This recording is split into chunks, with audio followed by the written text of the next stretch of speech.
стотици граѓани вечерва излегоа на протесниот марш против систематското показување на правата и достоинството на работниците. Протестот организиран од повелбата за солидарност заврши пред владата. Граѓаните кои излегоа на улиците на врнежливото време претходно помина и пред Собранието и Сојузот на синдикати на Македонија, каде што порачаа дека тој е така наречен жолт синдикат. Протестот го почнаа пред домот на градежниците. El pueblo unido jamás será vencido. El pueblo unido jamás será vencido. Socijalna pravda. Pravda, pravda, socijalna pravda.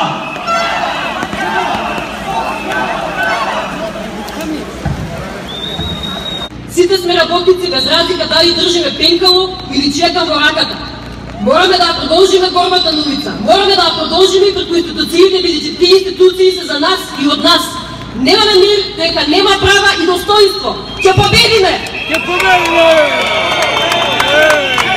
Потписниците на повелбата меѓу другото бараат донесување нов закон за работни односи, ослободување на правото на штрајк, повлекување на законот за административни службеници и на законот за вработени во јавниот сектор, повлекување на законот за култура, донесување нов закон за медиуми.